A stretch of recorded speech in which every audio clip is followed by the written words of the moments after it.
No comments were received.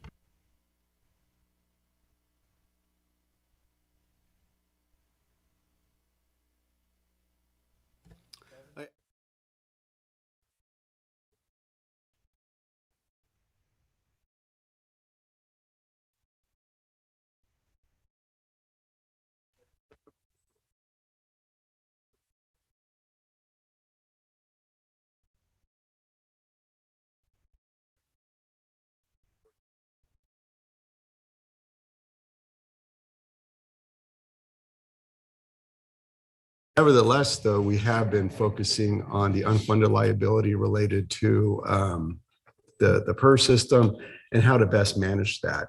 Over the years, the City Council has done a couple of things. We have made an ADP, an additional discretionary payment to PERS, which Lisa's been tracking, and we're going to talk more about that in a separate meeting. But seeing how that is done for us as a, if I remember correctly, a $250,000 payment we made to buy down our unfunded liability.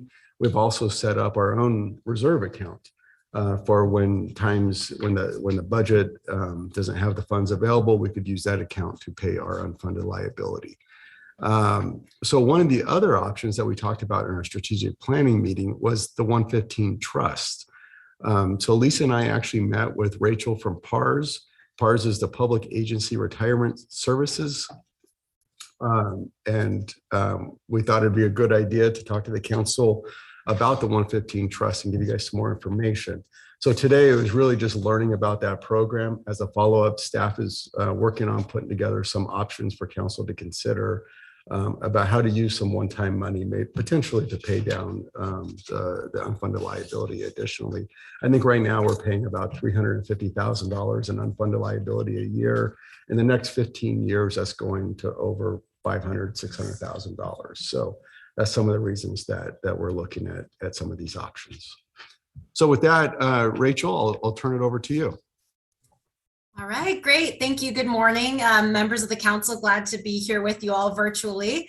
I did quickly want to introduce my other two partners that are on the line with me as well. We have Michael Ween and Randall Yurchak, both from Highmark Capital Management. So as just explained, our goal today is really just to provide some background and education on the 115 Trust Program. I'll explain the different roles that the three of us play and happy to answer any questions that you all may have. So let me just make sure I can it looks like I do have a presentation to share, but I'm not sure if there's a way to give me the capability to share that on the screen.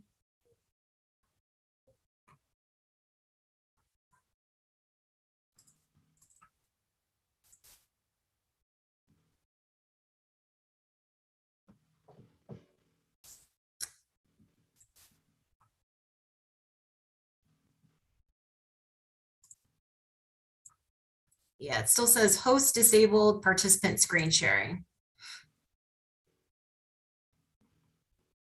Oh, all right.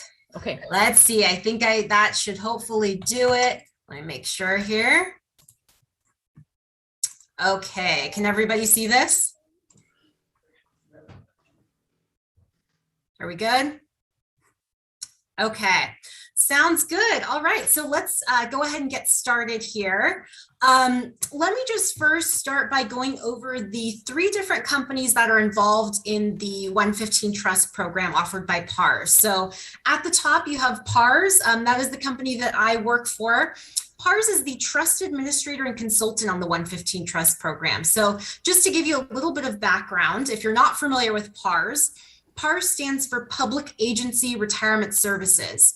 We're located down in Southern California, and we work exclusively with public agencies up and down the state. So we work with cities far south and far north, as well as other counties, special districts, school districts, really any public sector entity could potentially be a client of ours. Our goal is really to help design, implement, and do the ongoing administration of retirement plans that really help agencies meet their fiscal objectives. And so PARS was actually the pioneer of this 115 Trust Program, which we're talking about today. We actually got started back in the mid-2000s with a 115 Trust for pre-funding OPEB, or retiree medical liabilities. And then in 2015, we had a lot of cities and other public agencies coming to us asking if they could similarly pre-fund their pension liabilities as those PERS rates started to rise across the state. And so sure enough, we did apply to the IRS and got a private letter ruling for our 115 trust that we're going to talk about today. And PARS's role in this arrangement not only is the administrator of this 115 trust, but really we're sort of the quarterback of the team. So we do all of the record keeping, the sub-trust accounting, all of the compliance work. So we house all of the legal documents, and we're really there to help monitor any monies coming in and out of the trust. You can see that we've been around since 1984. And we currently have over $6 billion of assets under administration. So we're actually the third largest multiple employer retirement system after Calpers and CalSTRS in the state of California. So there are some functions that PARS does not serve in this 115 trust arrangement. So number one, PARS doesn't actually hold any of the money in the 115 trust. So that responsibility falls to our trustee, US Bank, fifth largest commercial bank in the nation. Their role is to serve as the plan fiduciary to provide the oversight protection of the assets. So really they're safeguarding those plan assets for the benefit of your city. So anytime you would submit money, it would go into US Bank, not PARS. Similarly, when you wanted to take money out of the trust, that would run through US Bank as well. And then last but certainly not least, we have Michael and Randy from Highmark Capital Management. Highmark is the investment sub-advisor to our trustee US Bank. So as we will discuss as we move through this presentation, one of the biggest benefits of utilizing a 115 trust is the ability to invest in ways that you can't in your general fund. And so to provide more insight into Highmark as well as the different investment options that you have through this program, I will be turning it over to Michael and Randy to speak to that as we get through these first few slides here. All right. So let me first start here by just again sharing the structure of our 115 trust. So as I understand it, City of Ripon doesn't have any OPEB liabilities. Therefore, you can sort of just ignore the left-hand side of this graph. Our trust is structured as a combination trust that in theory would allow agencies to pre-fund either their OPEB and or their pension liabilities. For the purpose of today's conversation, we're just focused on the pension side of the trust, so you can ignore this.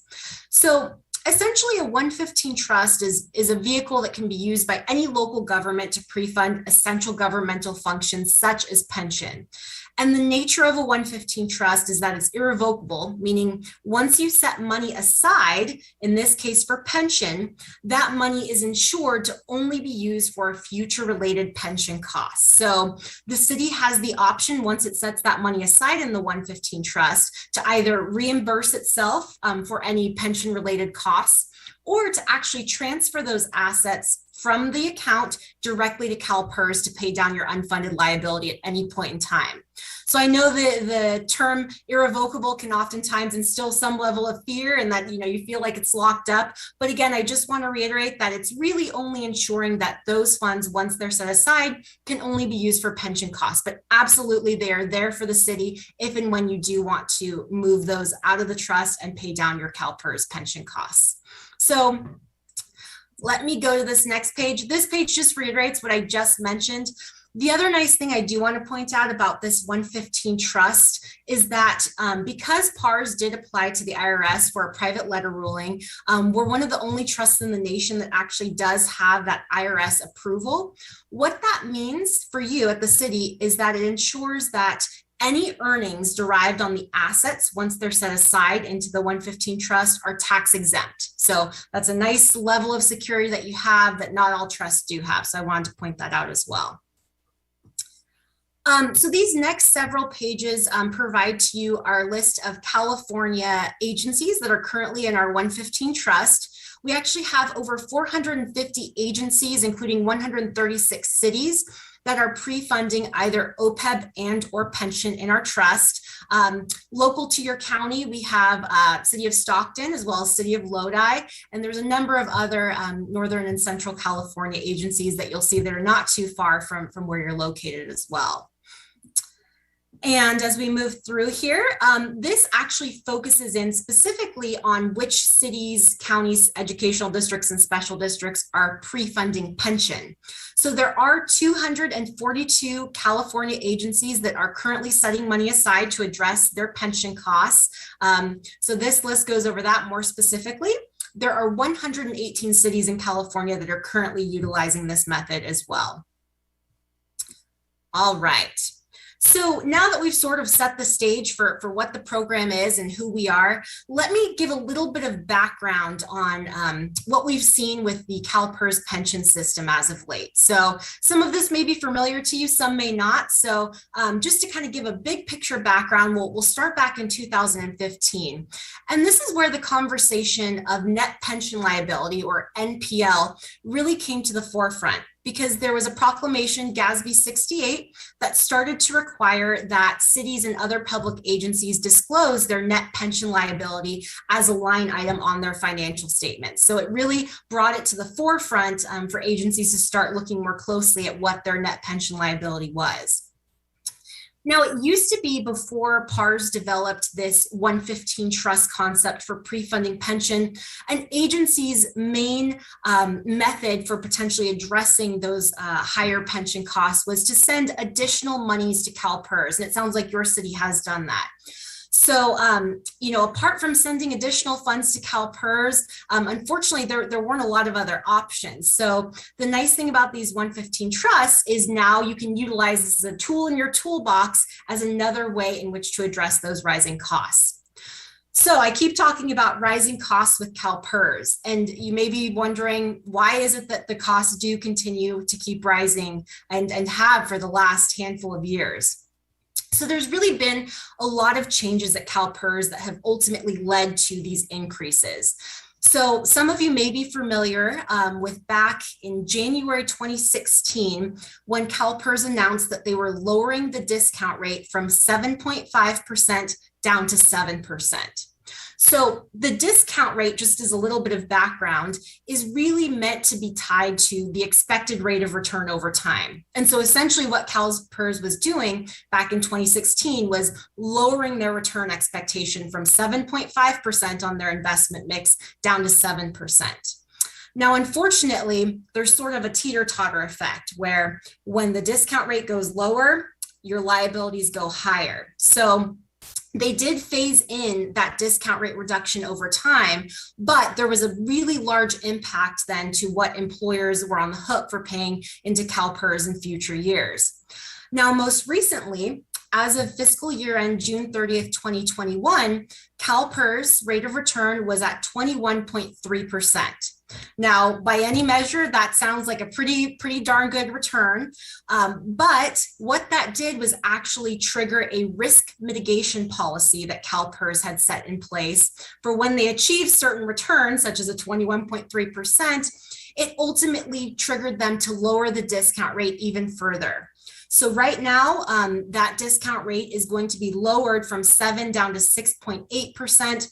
The Calpers board is going to have additional discussions about going even lower, potentially even as low as 6.2 to 6.25%. So nothing is set in stone yet, but certainly, again, the lower the discount rate goes, the higher those liabilities are going to go. And so again, even for agencies that maybe have been sending additional money into Calpers, it's the unfortunate side effect that even if you're addressing your liability in the short term, once Calpers changes the assumptions like they have been, you could see those liabilities go right back up, and then you've lost that money that you sent to Calpers. Another more recent change that Calpers made was they shortened their amortization period.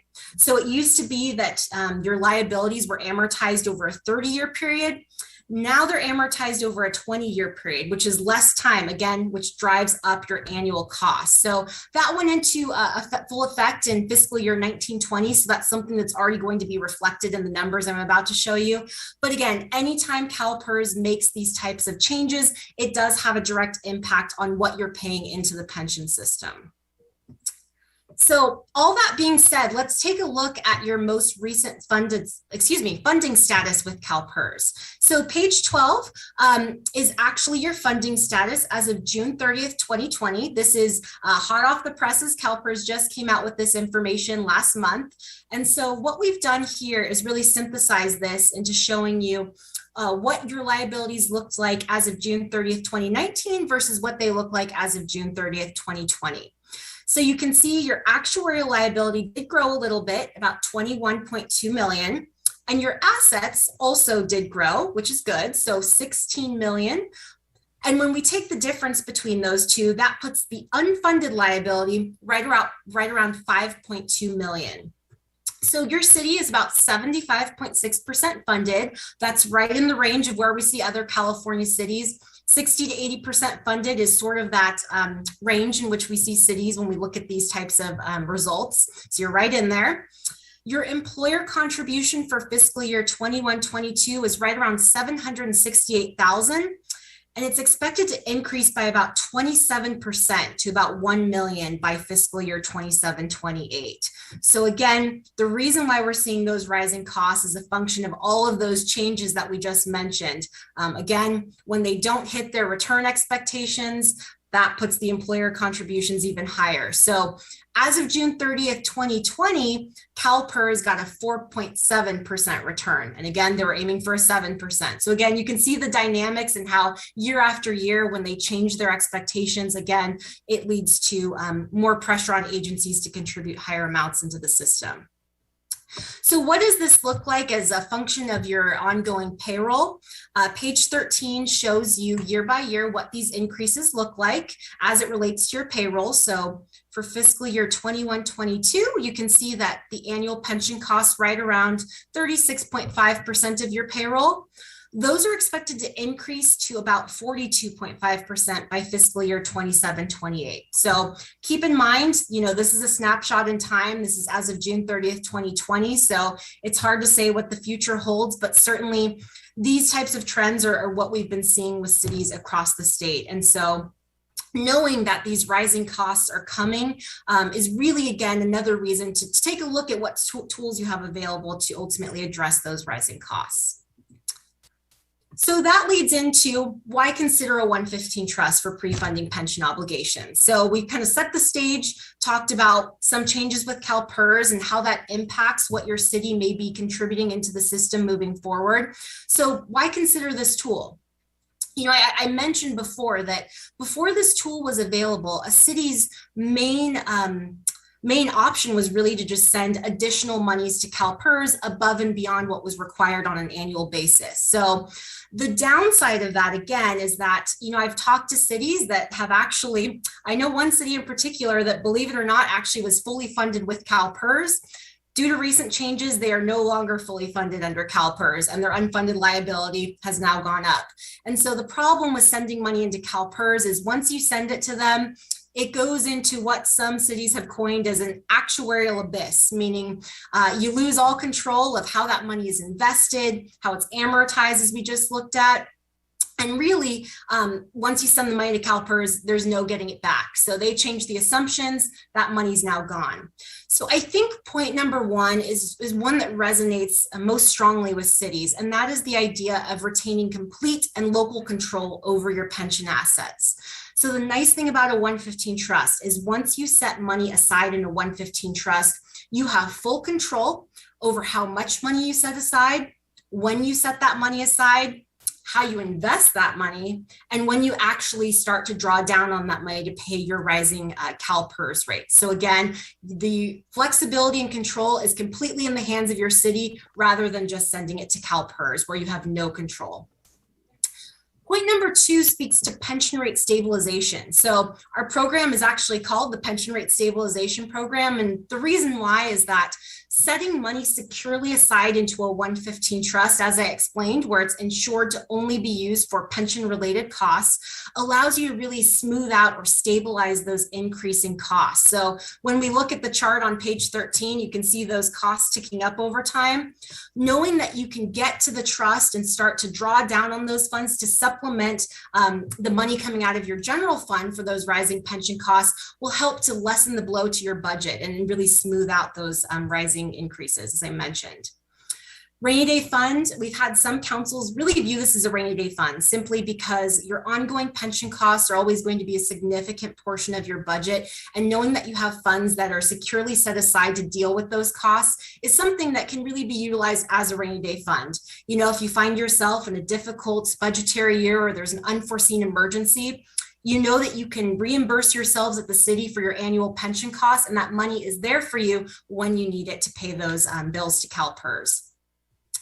Then last but not least, the idea of diversified investing. Again, this is one of the biggest benefits of a 115 trust. So as you may know, your general fund is governed by very conservative investment rules.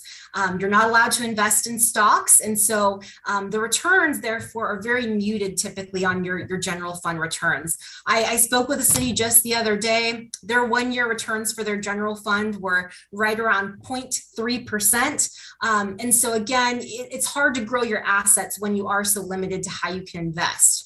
So one of the beauties of a 115 trust is that once you move funds out of the general fund and into a 115 trust, now you can invest in portfolios that have equity exposure. And what that does is it allows you to actually grow your assets over time.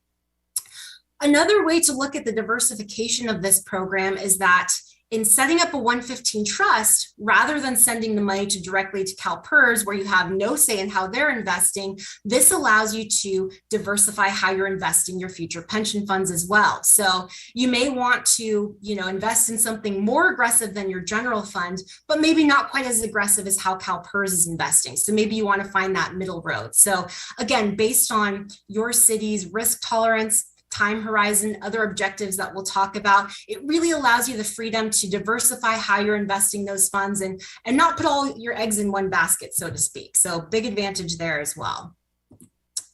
So this page just goes over the different government codes that allow you to invest differently in a 115 trust versus your general fund. So your general fund is under California Government Code 53601, again, which mandates those very conservative investments. Once you move assets out of your general fund and into a 115 trust, that's where for pension, California Government Code 53216 applies. And basically what that code says is that as long as investments are diversified and invested in a prudent fashion, you are now able to invest in equities. So this is really where the partnership with Highmark comes in. I mentioned at the beginning, although PARS oversees the administration of this trust, we're very fortunate to be partners with Highmark because ultimately when it comes to the investment selection and investment guidance, that's where their expertise really shines through. And so these next couple slides, I'd like to turn it over to Michael and Randy to share some more information on Highmark with you. Good morning, everyone. Again, my name is Michael Ween, and I work with Highmark Capital. And I'm actually based in San Francisco and live in Lafayette, so I'm not too far from you. And yes, I wanted to spend a couple of moments just kind of introducing Highmark Capital and how we can help support you, and we support our other clients in meeting their pension needs. So first, I'm going to go out on the limb and say I'm sure not anybody is familiar with who Highmark Capital is, but you actually do know us. We're a 100% owned subsidiary of Union Bank here in California. And I know we have local branches there in Stockton and Modesto, not necessarily in Ripon, but we are around you and in the community around you. And, we're a smaller group. We have about $18 billion under management, roughly split half between, I'll say, high net worth individuals and institutions like yourself. And we've been working with PARS since the mid-90s. So we have a very long-term relationship and have been able to serve them and their clients very well. The great thing about being part of Union Bank, and I think this is kind of critical, is it allows us to have stability as an investment organization so that we can kind of build out the back office, so to speak, and have a team that's kind of committed and focused on money management versus worrying about trying to bring in clients day in, day out just so we can keep the lights on. So we're a small group of just 44 investment professionals. Most everyone here is involved with managing money and is a chartered financial analyst, as I am. And my role, just to help you understand, is to act as not only to introduce Highmark's capabilities, but also on an ongoing basis, I would be an investment level contact for you for any questions you might have. So maybe I'll just stop there for a second to see, is there anybody that has any questions that they want to make sure they understand about the investment side that we can make sure that I address? If not, we'll move on. Okay. That's fine. So just, what I just wanted to kind of talk about maybe what is unique about Highmark. And right here, I think it really gets down to it is that, one of the reasons we've been so successful, and Rachel mentioned some of these topics, is, hey, we take the time to really learn more about, what the council is comfortable with in terms of investment goals, your risk tolerance, maybe time frames that we should be in consideration about when you might be making then contributions as well as distributions to pay down the pre-funding into PERS. So that's kind of part of it. I think that we're unique, that we'll listen and have some flexibility around your current situation. And then the other part too is that I suspect you might not have an investment policy statement that covers this, but we would help develop a written policy with you so that we are both on kind of firm ground in terms of what are we trying to accomplish in the account and have it in writing. And that's helpful to go back and revisit, certainly that we can update it, but as well to remind us when those times are choppy in the market, so to speak, of really what we agreed to and how we want to manage the money so that we kind of keep that long-term perspective. Okay, so we're unique in that we will help work with you to create an investment policy statement. And I think that's unique to us. The other piece too Quick is question. that, oh, sure. I don't mean to interrupt, but I can't see your face. Oh, So we don't have an investment policy for a Trust 115. I suspect you've got some we can take a look at and develop our own from that. Exactly. So if you do not have one, I wouldn't have assumed you'd have one. We do have certainly some drafts that we could supply to you, and then obviously we can then customize it more to your specific circumstances. But that's generally a good idea to have one of those. As I said, that way we can kind of set the goals and then also even the benchmarks to how we'll measure ourselves, and then that helps kind of drive those ongoing committee discussions that we'll have with you. Which kind of brings to the next point is that, we talked about kind of personalization, and Rachel, you can bring along the slides. Next slide is that we do have, we understand that, not every organization is going to be comfortable with different kinds of risks. So we've actually kind of developed different strategies. We offer 5, which is a lot more than our competitors do, so that we can be more fine-tuned to your specific needs. And so we would work with you to determine, hey, what is the right approach we should take. Most of your peers are kind of in that moderate to moderately conservative pool for their pension monies. And then we will then, on an ongoing basis, manage that. And what we'll do is not only kind of underweight or overweight, hey, how much should be going to stocks or equities, fixed income and cash, but we'll also be selecting the investment managers underneath that. So we do use 100% non-proprietary, meaning outside money managers to help us execute on the goals. And we offer both an active strategy, meaning we'll pick managers who are trying to beat their benchmarks, as well as we know some companies are just looking for, hey, a low-cost way. We have an index solution available to you as well. So again, we can kind of be tailored to what you guys are comfortable with and in your approach. And maybe I'll just stop there to see if there's any other questions around, just kind of our approach to investment management. on this. Again, it's a discretionary account. We would be working with you and then reporting back how we're doing, because we appreciate that this is a full-time job and you guys got other responsibilities. I have another question, Sure. just based on what you went over so far. So, for an example, let's take a look at the conservative part. Okay. Those aren't your bands, are they? I mean, you're not saying that the equity's 5 to 20. Do we pick something that we want, a combination of these? Is that what you're saying, or are those the bands? Oh, okay. So those are the bands. So can you move one forward slide right here? So here's a different look at those different models, right? If you look across the top, going left to right. And so, for example, the goal between us is that, hey, we'll decide on the strategy. In this case, let's just say conservative. So the band is that we would keep the equity component between 5 and 20%, right? That's puts I'll say some guardrails around what we would do. But you can actually see our current tactical amount today is we're about 15.75% in stocks right now. And then below it, you can see there's even some greater detail on how we're breaking it down by, I'll say, kind of sub-asset class. So, but Highmark will be doing that heavy lifting for you. So we're going to say, hey, based on what's going on in the financial markets, right? The reality is there's not very attractive returns in cash. And you can see that we're very low relative to our band, right? So we put the bulk of that then in overweight in equities and kind of fixed income. So we're towards the higher ends of our ranges in those two asset classes. So if that's the bands, and what I'm saying, you hardly ever have to rebalance.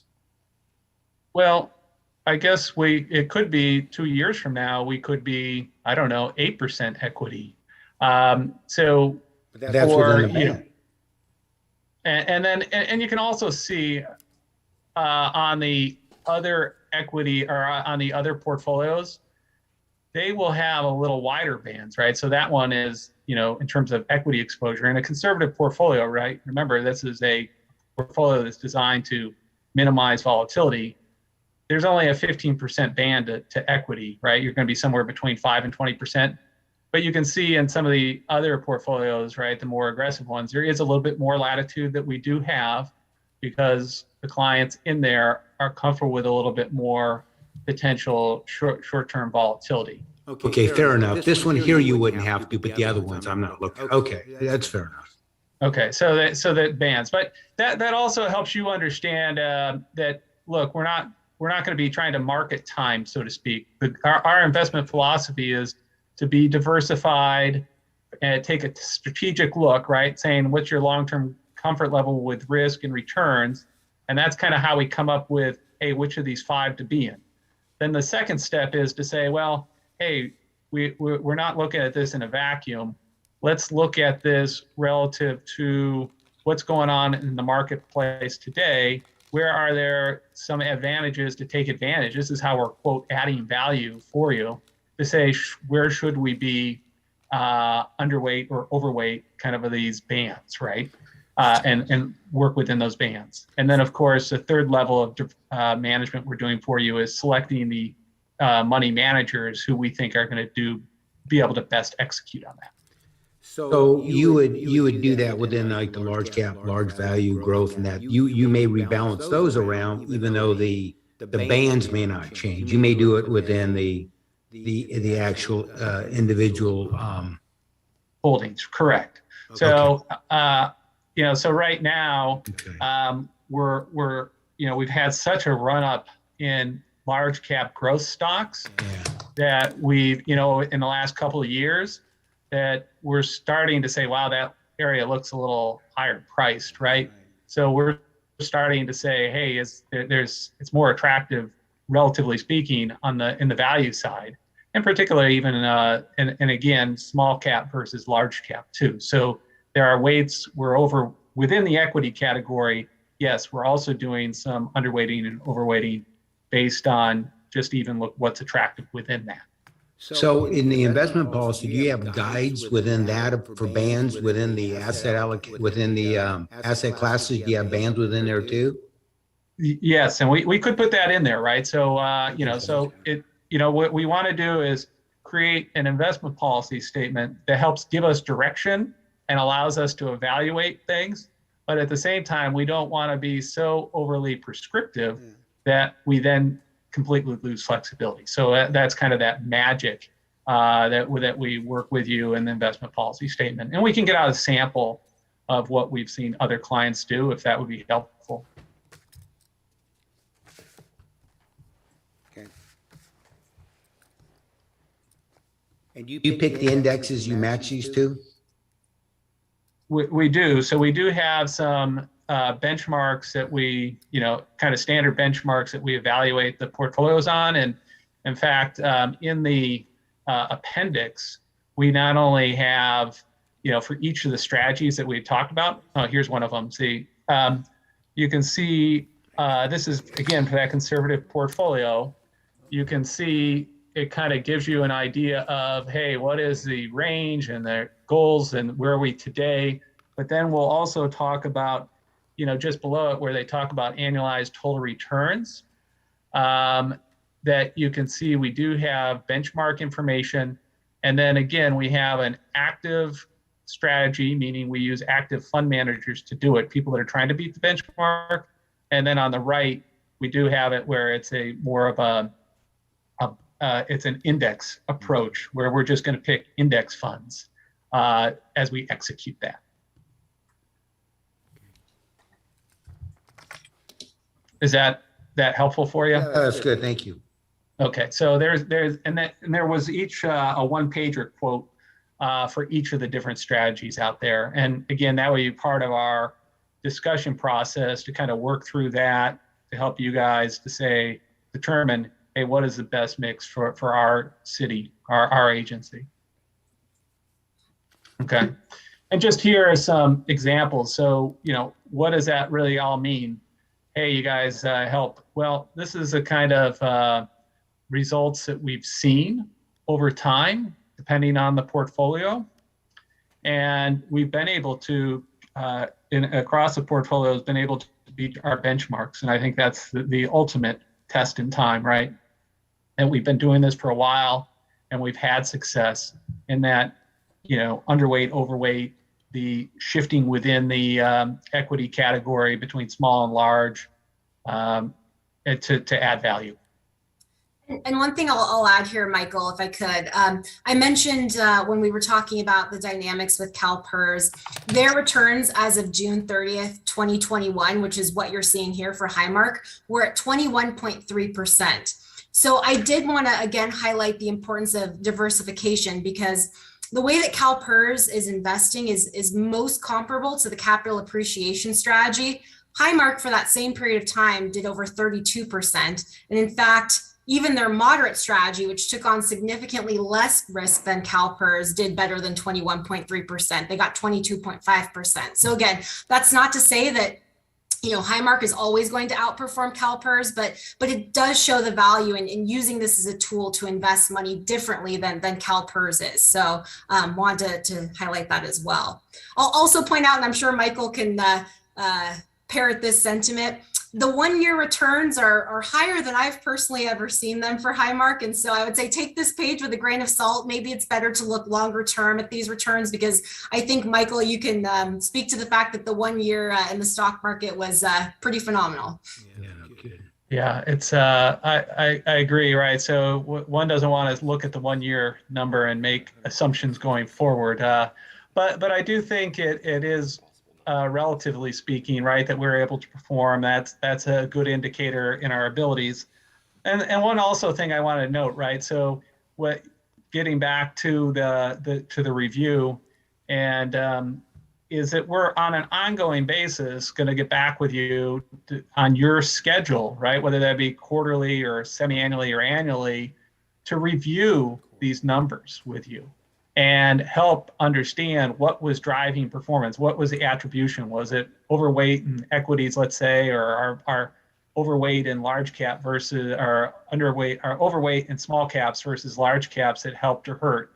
And certainly we'll do that on a regular basis, but we're available to speak and answer your questions all the time. And I think that's really what sets us apart sometimes from the PERS program, Calpers, is that, you have somebody that you can speak to, and we can kind of revisit the assumptions that we made about your goals and certainly revisit the performance. And you can be assured we're there for you. Can I ask a couple more questions? On these portfolios, on your stats, do you have a best year, worst year that you could show us for each one of those? And okay. And do you have the standard deviations for each one of those portfolios? Okay, well, that's two questions. So one is I can definitely get you out if we scroll down a little bit, we do have year by year returns. Okay. And I think the best probably would be looking back at 2008, right? So the great financial crisis.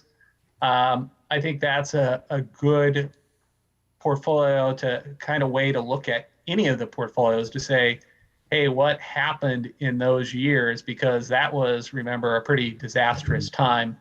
I mean, interesting, even though I'll say 2020 had its certainly great drop, but by the time we got back to the end of the year, 2020 didn't look too bad from a calendar year perspective. So I think actually looking at 2008 is more, gives you a sense of what you might expect to see in a tough year. But we definitely can work and get that data on the standard deviation. So I know we didn't include it today, but I would be happy to get some research on that if that's helpful for you. Yeah, and that actually held up pretty well in 2018 because a lot of funds really took a dump in 2018. Yeah.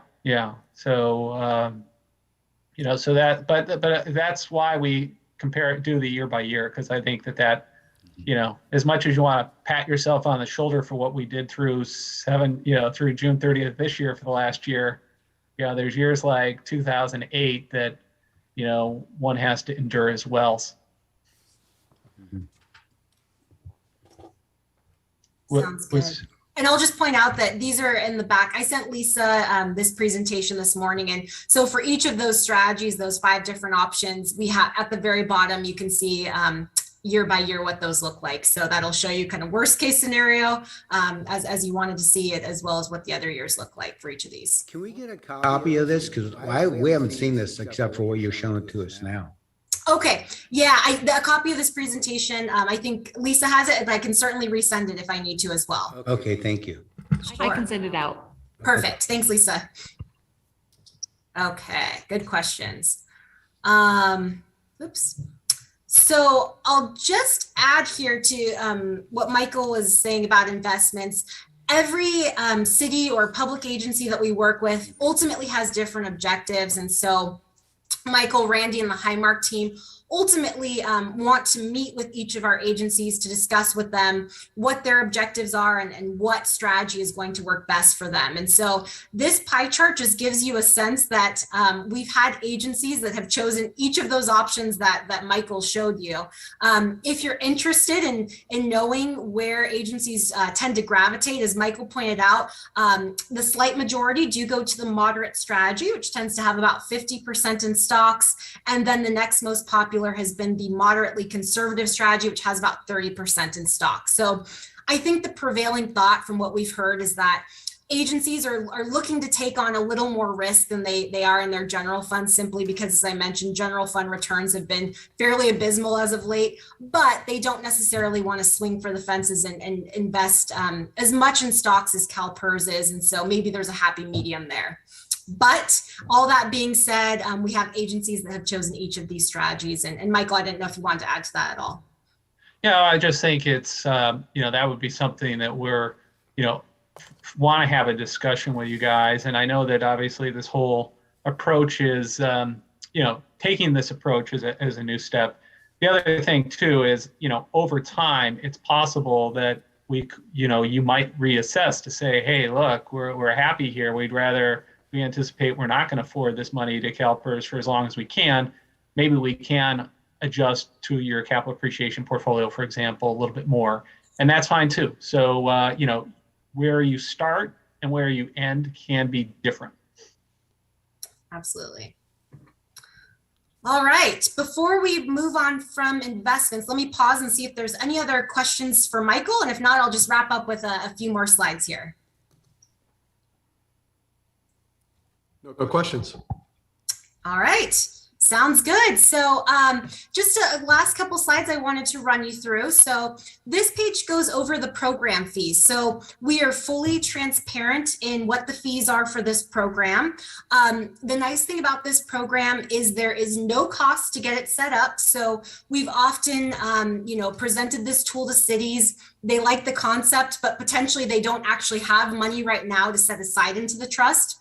So for those agencies, they actually have it on the shelf ready to go, but they're not being charged anything because all of our fees are only based on assets in the trust. So no plan setup fees. And once you do move monies into the trust, all of the fees for PARS, US Bank, and Highmark are asset-based. And so as you'll see here on the right-hand side, for assets under 10 million, the PARS fees are 0.25% of total assets. And for US Bank and Highmark, they are 0.35% of total assets under 5 million. So they're combined. So for all three companies, the most your city would ever be paying is 0.6% of total assets in the trust. And apart from those asset-based fees, there are no other fees associated with the program. So Michael mentioned you have the flexibility to change investment strategies, for example, no cost to change investment strategies, no transaction fees. There's no minimum annual fees. If you were unhappy with the service that we provided for whatever reason, no cancellation fee. So again, the only fees you would ever be charged are based on assets and nothing else. And your returns that you showed us were net of fees, right? Oh, sorry, I think I might have heard a question. Weren't those returns you showed us net of fees? Good question. Those are gross of fees. So for example, for some easy math, let's look at the 1-year conservative. So then this would be 7.4% after fees. Good question. Okay. This next page, I won't spend too much time on, as I know we're coming up on the hour here, but I mentioned we have 242 cities that have adopted this pension rate stabilization program. And so oftentimes cities want to know, how are other agencies actually setting forth policies and setting money aside to address their rising pension costs? So fortunately at PARS, we're big on sharing what other cities are doing because we know that sometimes it's better to kind of look to other models and examples rather than reinvent the wheel. So we do have staff reports for all agencies that have adopted this program. And what you'll see on this page is actually some examples of some sample funding policies for this program. Now, I will mention that it's certainly not mandatory to set forth a funding policy. However, some councils do like to have those in place. So if you're curious as to what some of the more popular policies we've seen are, I would say number one, which Alameda and Solana Beach both set forth, is maybe looking at a potential year-end surplus and dedicating a portion of that surplus, in their case, 50% of that, to be moved into the trust each year. So in good fiscal years, that allows them to continue funding the trust program. In not good fiscal years, certainly they're not on the hook to do so. We have other agencies that prepay Calpers. There is a 3.5% credit that you get back for prepaying Calpers. So with City of Pasadena, for example, they move that into the trust. We have other cities that focus on their general fund reserve level policies. So you can see City of Glendale actually decided to lower their general fund reserve from 30 to 20%. They took that 10% delta and moved it into the trust. We have others that maybe set up a certain threshold. City of Redwood City, for example, has a 15% general fund reserve level, and anything above and beyond that, they move it into the trust. So really runs the gamut in terms of how cities are finding ways to fund these programs. But again, we're happy to share as many examples as you need, and just wanted to give you a small flavoring of that here. And then last but not least, just wanted to share with you what the process would look like if this is a tool that the city decides it may wish to employ. So ultimately, this trust would be established by the authorization of council. The trust would be established per a resolution that would appoint a plan administrator by position or title. And that plan administrator would ultimately have the authority to execute all of the signature ready legal documents. So if the city decided to move forward, we would send the legal documents to the plan administrator for execution. And during that time is then when we would loop back in the portfolio manager from Highmark to ultimately discuss with you what are your investment objectives. They can get a sense for which portfolio may best meet your needs and ultimately can make a recommendation and help you develop that IPS, as Michael was explaining. If you have money that you wish to deposit at that time, you can also approve the initial deposit to the trust. But again, if you just want to get it set up and on the shelf and you don't have money to set aside yet, that's fine too, and you wouldn't be charged anything. Again, completely optional if the city wishes to develop any sort of policies and procedures for contributing to the trust and or for withdrawing from the trust. That's something that we could help staff draft up. And then part of our services, Michael alluded to the fact that you're going to have Highmark cell phone numbers, and you can call them at any point if you have questions about the investments. Same goes for PARS. Both Highmark and PARS are committed to excellent customer service, and we meet with our clients at least annually to provide updates on this 115 Trust program. That being said, we do have clients that like to meet with us more regularly, and we certainly do ad hoc council meetings when needed. I know sometimes when there's things going on in the economy that are maybe a little bit more concerning, councils like to have us check in off cycle. So we're happy to provide those updates whenever needed, and obviously we would provide the ongoing statements too. So we're here to help support the city in getting the trust set up, but we're also going to continue to be involved once the plan is set up moving forward as well. So I know that was a lot of information to digest, and I'm sure there may be some questions. So I'll pause here and see what we may be able to answer for you. Is there anything in the administration's plan, like, you read about and hear about them attacking 401ks and IRAs and everything else? Is there anything that have you seen in any of the federal legislation that may attack these? I'm sorry, I didn't hear the question. Well, the current administration's attacking IRAs and 401ks and talking about certain things like that. Has this been mentioned in any of that 5 million page document? No, this has not come up at all in federal legislation. The good thing, as I mentioned, about the PARS 115 trust, which not all other trust providers can say, is that this has already been vetted and approved by the IRS. So we have a standing private letter ruling, which is a legal document that speaks to the IRS's approval of this trust, as well as the tax exempt status of any earnings on those assets. And so, no, to your question, this is not something that we would certainly flag it if it were in question. But it has not come to our attention. And just so you know as well, I didn't mention this at the beginning, but PARS is a very conservative company. We actually have a department in-house that monitors any changes at both a state and a federal level that could impact any of our plans, and we would certainly keep our member agencies apprised of those changes. And so, yeah, great question. Fortunately, no, this has not come up at all. Any other questions for Rachel?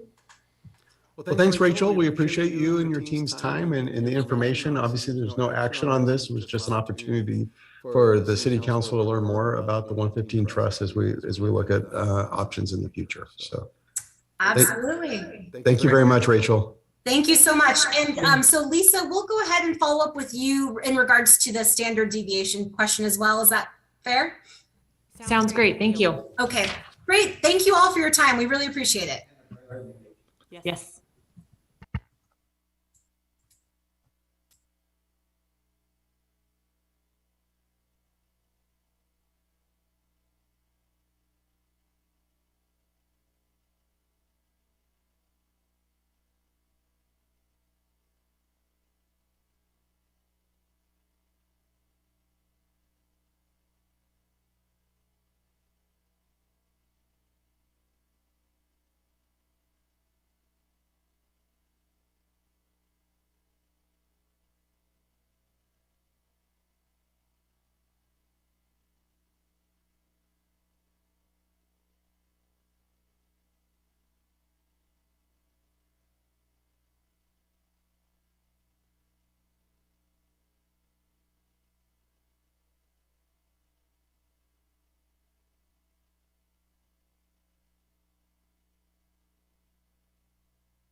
Lisa and I have been running different models on options for the council to look at. And I think we've been using $1.4 million, but you could change that number. Start with. Yeah, to start with.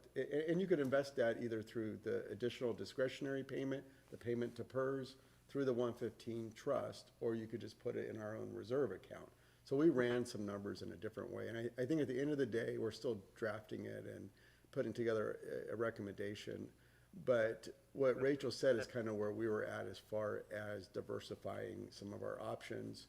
And this does give you some control, but what we were looking at was putting the 1.4 million in there as a one-time investment. And then in the future, taking half of the returns on that investment every year and use that to pay your annual normal cost, unfunded liability to PERS. What kind of interest are we getting on our reserve fund now? Very little. Well, why wouldn't we take our reserve and dump it into some program like this? You could. The only negative to doing that is you cannot take that back out and use it for a general fund reason. Right now, the council has the control. If you see that money in there, it's over $1 million or so, let's say. But right now, if you say, hey, I have another priority, I want to transfer this money to a different account, you could do that. Once you put it into the PARS, the 115 trust, you don't have that ability. It has to go to You can get the money out, but you're locking it in. Right. It's an irrevocable trust just for the pensions. Right. So that's how you get those better investments, but it has to It's stay. not like a stupid question, but is it potentially, could we get out of ours? I mean, Well, it'll cost you a lot of money to do it, and you'll have a hard time hiring police officers after that. No, I said if they close it out, they have to agree to that. Well, and it you bankrupt know, the the city. 20 years I've been here, they've made a lot of bad $7 mistakes. million you owe us. You know. We want it now. What was that? You can put a plan together. The cities have got out of it, but it's very difficult. It's very difficult. It's difficult. It's very expensive to get out of Yes, it. it is. They want to make sure that. Yeah, they they're gonna don't make want it- people going. They make out it very, very difficult and expensive. I think so. Well, the thing as you develop this, the thing that I'm going to be interested in is how much we put in versus how much it helps us out. Yes. Because in effect, we're going to put $1.4 million in there. I want to know how much it's going to help us every year for this problem, if it's worth it. And that's what we try to do, is stabilize those increases Yeah. based off the actuarial studies we have now. So we have a model that shows what that does over time. So we'll present that with these options, and we can play with the 1.4. We're going to present this at the time. We have about $5.5 million of one-time money that the council has some options with. It's all kind of different colors of money, so there's different options with it, but we're going to talk about this as we talk about Not just the allocating trust, that. but all these investment companies just scare me. I mean, we manage 3.9 billion. It goes to 3.8 billion one day and it goes to 3.95. You know, it depends on where you are on the risk scale, I guess. Right. Well, you look today, the stock market, But the conservative one held up really well in 2018. Most funds went down almost 25%. San Joaquin went down 6. They went down 1.8 or whatever it was. So they actually did pretty well under that. that's kind of what we were looking That at. time they got it right. Next time they might not get it that right. No, it's the mix of the portfolio the way. But yeah, you're right. I mean, Next time they might be down 25%. Or something else might be down 1% too, but I know. you hope they can keep up with a good track record. I know. So we'll bring back the staff report and kind of that model, and we could play with that with the council, some of your thoughts. So I think that's all we have for this item, unless there's any other questions. Okay. Suppose. You're the boss. Yeah, well, who we got? James? You got something for us? Ken? James? Yeah, I could start off here. Ken might have a little more detail on some of the parking, but yeah, so staff reached out to a couple of striping contractors to restripe Garrison Way downtown, add a number of different parking stalls. During that same time, there's several roads around town that could use some more restriping, as well as some roadway markers. So we added those roads to be included in this contract. So what you have in front of you here is a contract with Womack Striping for $54,790. And we can answer any questions you may have. How many miles or feet is that gonna take care of? I don't have that exact amount. If you look at page 7 of the contract, it does itemize everything. Oak Boulevard, we've got 7,200 feet. Wilma Avenue here from Main Street to the clock towers, about 3,200 feet. 5,600 feet there on Garrison Way. What exactly is going to be done at Garrison? Because in the discussions with this parking committee, whatever was supposed to happen over there was supposed to create parking spots. Reading the description here, I can't tell what the hell is going on over there. It matches the. So we actually gave Womack the plan from the downtown circulation plan for Garrison Way. So if you go down that road now, there's no parking on either side. It's a lane each way, and then there's actually a center turn lane, which I don't know where it turns to, but there's a center turn lane there. So they will be getting rid of the center turn lane. They'll be having, there's actually a class 2 bike lane on the north side of Garrison. So up against the freeway, there's already a class 2 bike lane. They will be striping that as a bike lane, just so it's clearer. They'll be having two-way traffic, and then they'll have a class 2 bike lane on the south side of Garrison and then parallel parking on the south curb of Garrison Way. Just on the south side. Yes. When you say striping, do you mean, what do you mean? The lines on The roadway striping. Yeah.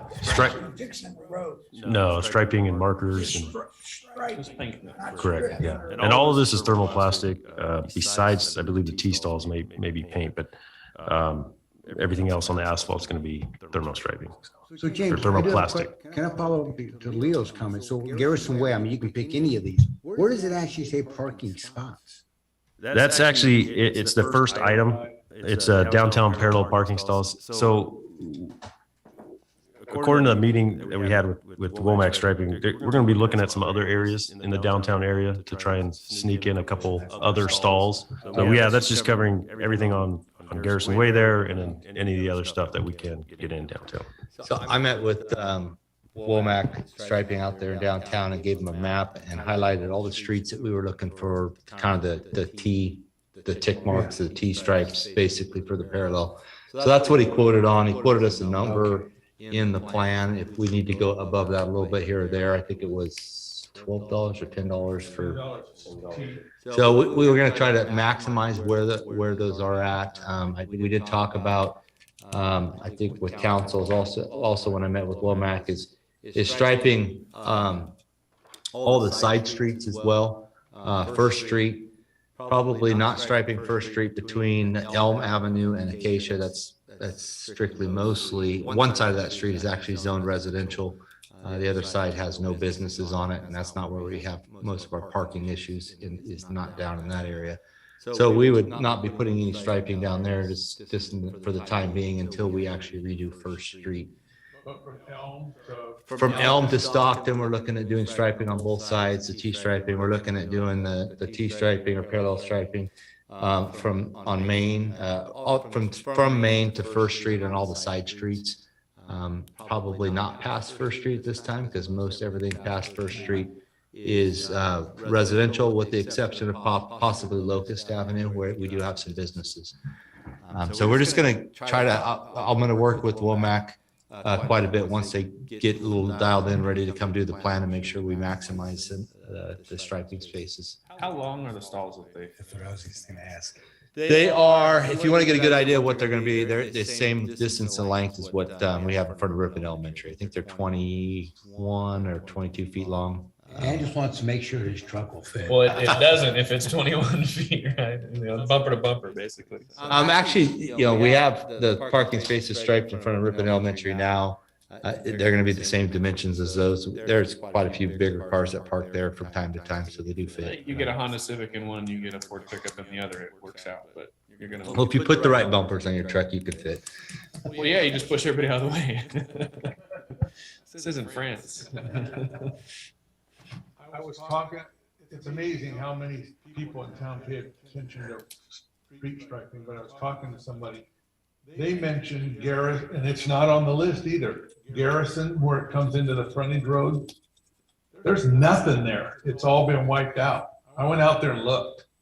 And you're supposed to come down and you have to turn this way and it's supposed to be if you know what's supposed to be there, you can handle it. But if you just drive up in there, you just drive in wherever you can fit. Where it comes, you turn and frontage roads here and Garrison comes in this way. There used to be a striped island out there and all this stuff. You need to go look at that. You're talking on Pine and Locust and Garrison? Garrison is the frontage road. Frontage road out by Save Mart. Not by Save Save Mart. Yeah. Mart. Good one. Good one. Sorry. Good one. Yeah, I'm trying to picture. Okay. And, you know, I think a few years ago, we started this process realizing a lot of streets were lacking in the striping. So I think this is our second contract that has gone out, but we're trying to catch up on probably years and years of not keeping up on And striping, Jacktown in so. front of Tractor Supply and Les Schwab will be done through the development Yeah. of those new properties, right? Yeah, so We'll take a look at that. there's a striping plan that's being put together from one of those, from the developer there, from the bottom of the overpass all the way to Canal Boulevard. It'll be restriped, all that. Yes, with a new configuration. I know it's not related to striping, but on the other side of the overpass, there's that manhole that's about 6 inches deep. Is that Caltrans' responsibility? If you're going, and if you're on the right-hand lane going southbound over the overpass? That's ours. Okay. Yeah, we've got to get that addressed. Yeah. Yeah. Yeah, we're looking at getting a contract out with, there's multiple manholes over there and valve box lids that need to be addressed. So we are going to look at getting another contract out here to do some of that maintenance work.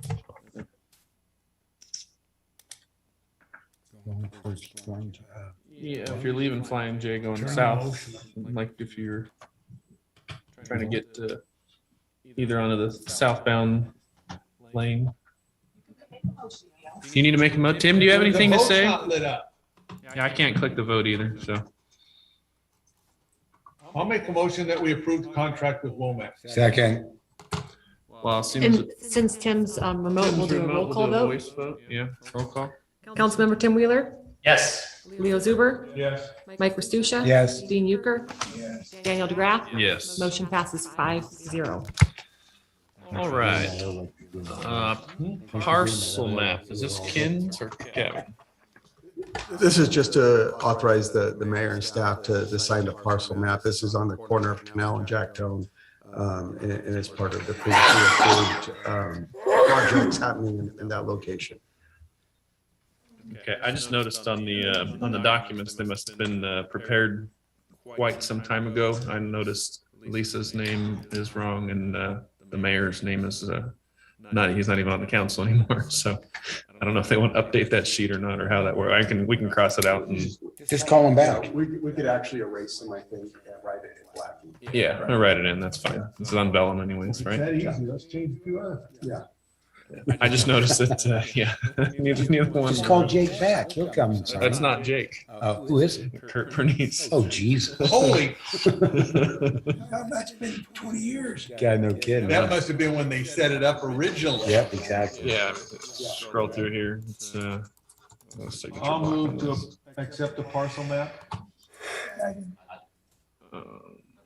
We have a motion and a second. Seems Tim is. Councilmember Tim Wheeler, Yes. Thank you, Lisa, for being on. Leo Zuber, Yes. Mike Restuccia. Yes. Dean Euchre, Yes. Daniel DeGraff. Yes. Motion passes 5-0. Do we actually have a closed session? We do have a closed session. We do. Okay, so at this time, You're here. we will go into closed session. Is Nope. there No public comment? comments were received for closed session. Thank you, Lisa. I just